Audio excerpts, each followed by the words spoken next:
Salut et bienvenue dans cette chaîne. Aujourd'hui, nous parlerons de la jeunesse en Jésus-Christ. La jeunesse étant vue comme une période importante de la vie d'un homme, une période définitive dans laquelle tout se joue. Et vous verrez bien par la suite que je ne suis pas en train d'abuser. Si vous êtes jeune, prenez place confortablement, écoutez et n'hésitez absolument pas à partager à d'autres comme vous.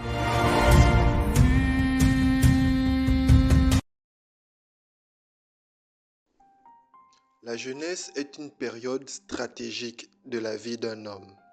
C'est en elle que tout se joue. Semer dans cette période est crucial et peu importe qui nous sommes et d'où nous venons, que nous le voulions ou pas, nous finissons tous par semer quelque chose quand on est jeune. Deux types de grains ou de semences se présentent à nous quand on est jeune. Ceux qui plaisent à notre chair et ceux qui plaisent à Dieu. Il n'y a pas d'autre type de semences, malheureusement.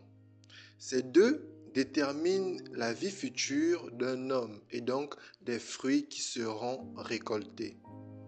Semer ce qui plaît à Dieu, c'est obéir à sa parole. Par exemple, aimer son prochain, faire le bien et craindre Dieu.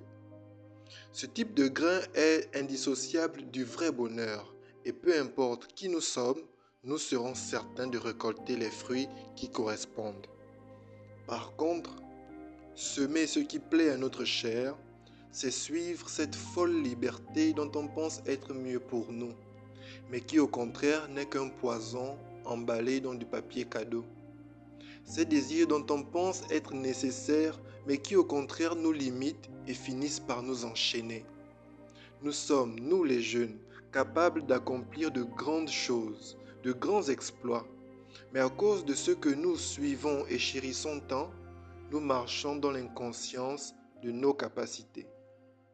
Par exemple, avoir une petite amie, faire l'amour quand on le veut, fumer, ne penser qu'à s'amuser, se soucier perpétuellement de la vie des autres, faire valoir son corps sur les réseaux et voler. Voilà tant de choses dont on pense être légales et justes aujourd'hui, à cause de l'influence de la société et de nos proches. Or, tout ceci n'étant que mirage dans un désert où tout le monde est désorienté. Si la jeunesse est donc la période de semence, c'est que la vieillesse est par conséquent la période de récolte. Et oui, ne vous y trompez pas, car on ne se moque pas de Dieu. Ce qu'un homme aura semé, il le récoltera aussi. Celui qui sème pour sa chair ses désirs, moissonnera de la chair le malheur et la mort qui va avec. Mais celui qui sème pour l'esprit, moissonnera de l'esprit la vie éternelle, selon Galates 6, 7. Quand on parle donc de récolte, il ne s'agit pas seulement de vie éternelle, mais aussi de joie, de bonheur et de paix. Car ils sont nombreux ceux qui se sont fait rattraper par leur choix du passé. Ils sont nombreux ceux qui souffrent et pleurent à présent dû à ce fameux choix. Malheureusement, il est plus facile de suivre la foule que de chercher soi-même la bonne voie. C'est le moment de semer ce qui te permettra de vivre une belle vieillesse. Et non, si tu as toujours pensé que la vie est courte, elle est bien longue, mais tu t'en apercevras seulement quand tu commenceras à souffrir. Ne fais donc pas de ta vie un brouillon de plus, car il y en a déjà assez sur cette terre.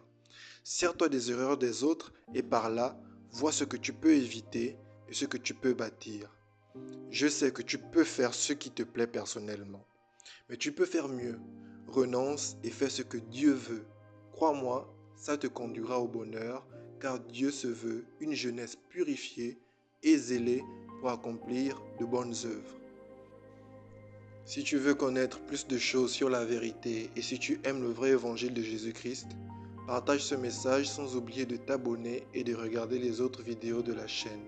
Et surtout, n'oublie pas que les fruits qu'un homme mange dans sa vieillesse ne proviennent que de l'arbre qu'il a semé quand il était jeune.